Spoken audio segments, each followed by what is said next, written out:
The slap echoed across the garden, and I froze where I stood. Lola was trembling, her palms still raised, her eyes burning with tears of fury. "Don't you ever speak to me again," she shouted. I didn't know whether to stay hidden or step forward, but I knew then whatever they had was over. It all began 6 months ago. My name is Tunde, and I work as a driver for Chief Adebayo, one of the wealthiest men in Lagos. His son, Femi, was the kind of guy you'd expect to have everything: money, looks, and charm. He'd just returned from studying abroad and was already making waves in the city with his flashy lifestyle and endless parties. I first saw her when I drove Femi to a small bookshop on a quiet street. Her name was Lola. She worked there, selling books to pay for her university fees.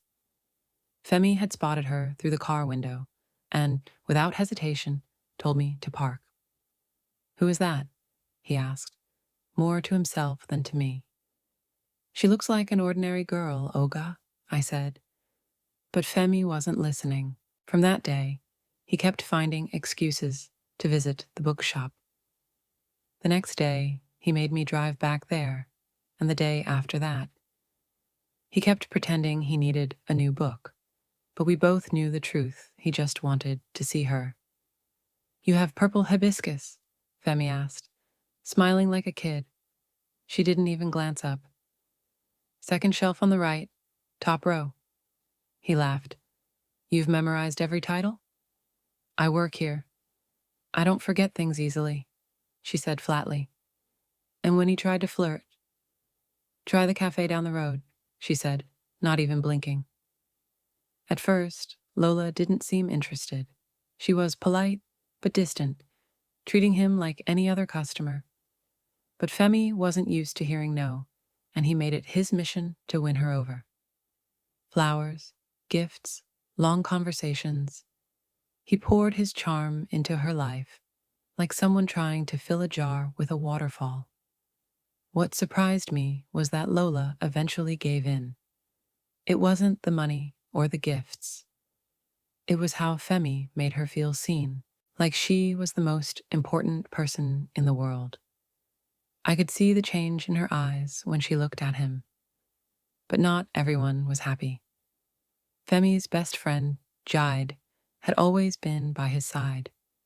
They were inseparable, like brothers. Jide didn't like Lola from the start. "Sheik's not our kind," he'd say. "Sheik's after your money, Femi. Open your eyes." Femi would laugh it off, but I could see the cracks forming. Jide didn't just disapprove, he hated her.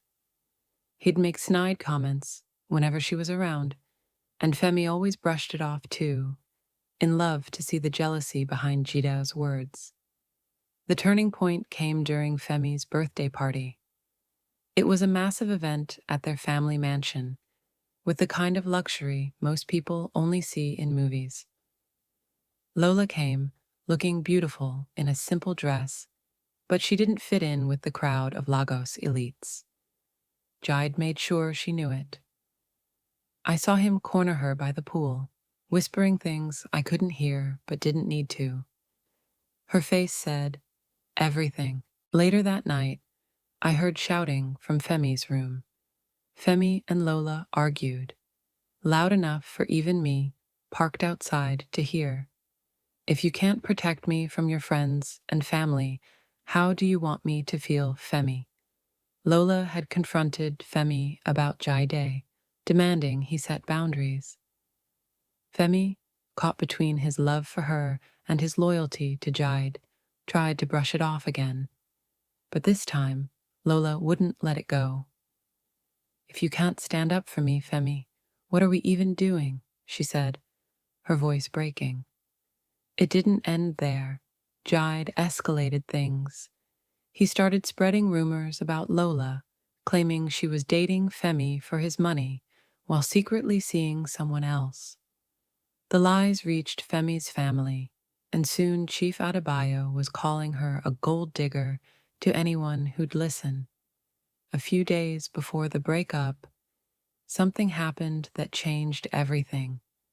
Femi had finally gathered the courage to talk to his father about Lola.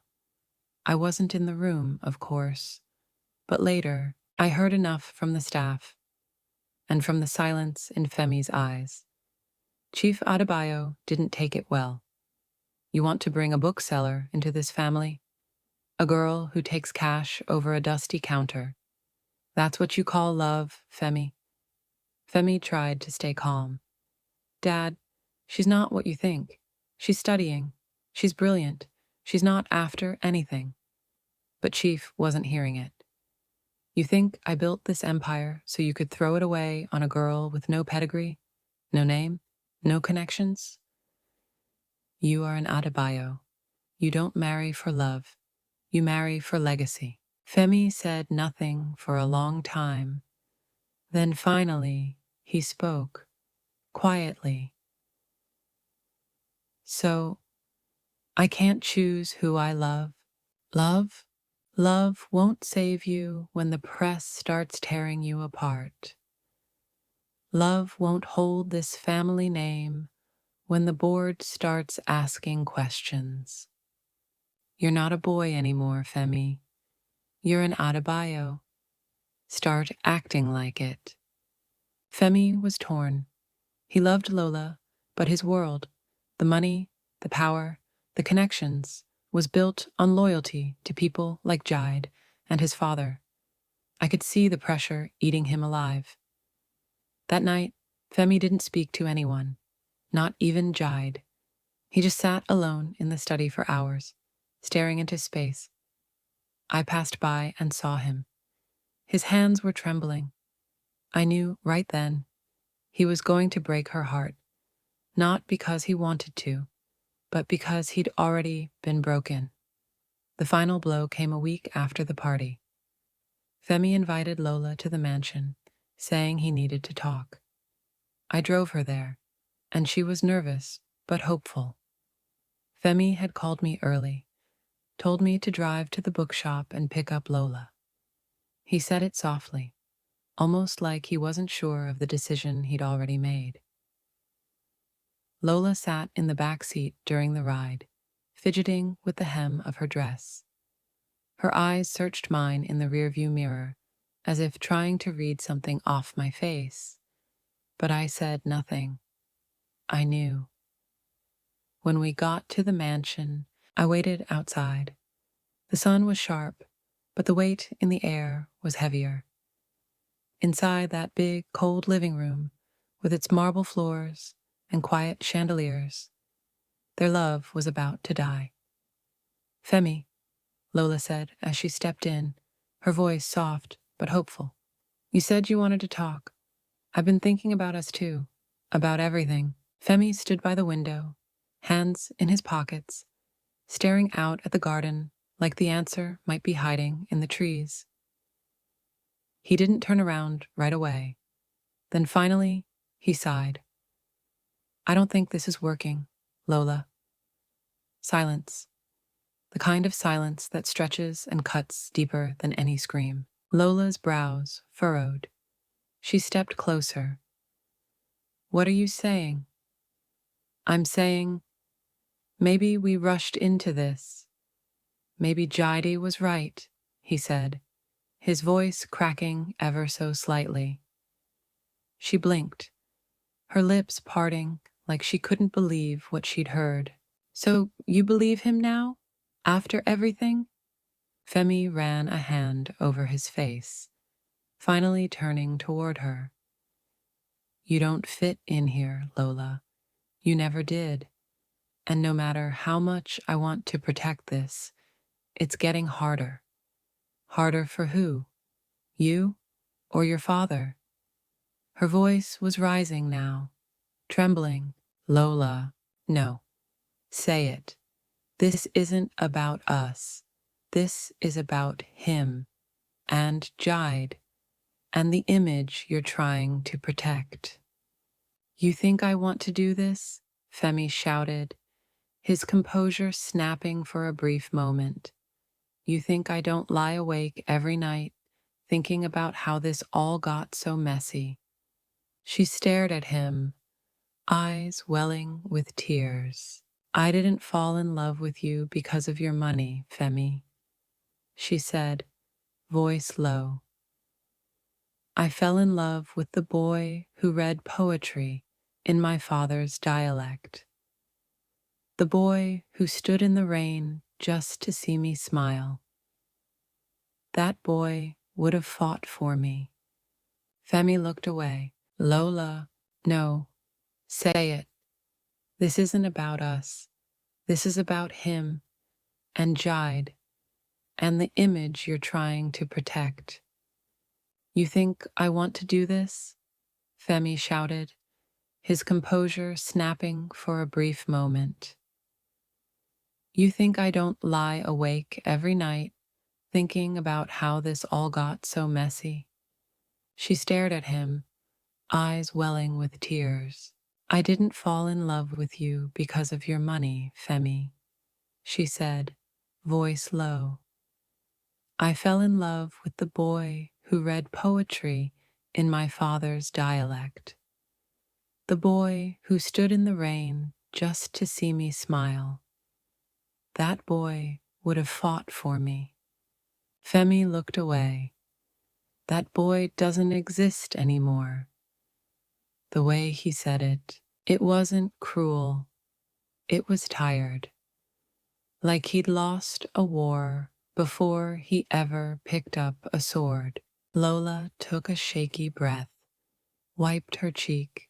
Okay, she whispered, just one word, but it carried more heartbreak than 1,000. She turned and walked out, heels clicking against the marble like a final goodbye.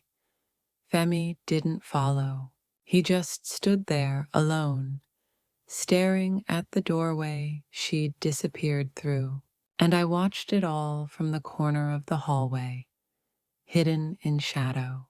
That day, love didn't end with a scream or a bang. It ended with silence and the kind of pain that leaves echoes in a man's soul. When she came out of the house, though, she was in tears.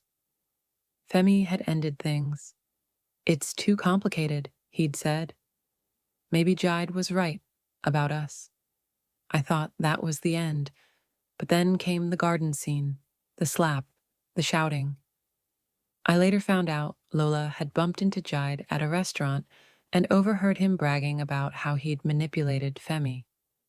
She confronted him in front of everyone, and Jide had laughed in her face. She went straight to Femi, but when she told him what Jide had done, he hesitated. That hesitation broke her. You'll always choose him, she said, her voice hollow. And then came the slap. I stood there, frozen, as she stormed out of the garden and out of Femi's life. He didn't go after her. He just sat there, staring at the ground, looking like a man who'd lost everything. That was months ago. I still drive Femi around, but he's not the same. He doesn't laugh like he used to, and the parties have stopped. As for Lola, I sometimes see her walking near the bookshop. She looks stronger now, like someone who's learned to carry her pain and move on. It's strange, isn't it? How love can build and destroy at the same time. I saw it all, and if I've learned one thing, it's this.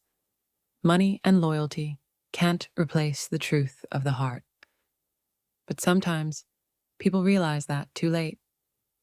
I thought I was doing the right thing, Jide, but I lost everything trying to please everyone. You made the best choice, Femi. Life goes on. There will be others. Others? Maybe, but none like her. I never wanted to believe you. Come on, Femi. You have to focus on the future, not the past. The past is where she is, Jide, and that's all I have left now. Dear Diary, today I felt a new strength. It's been a journey, but I'm finally finding my way without him.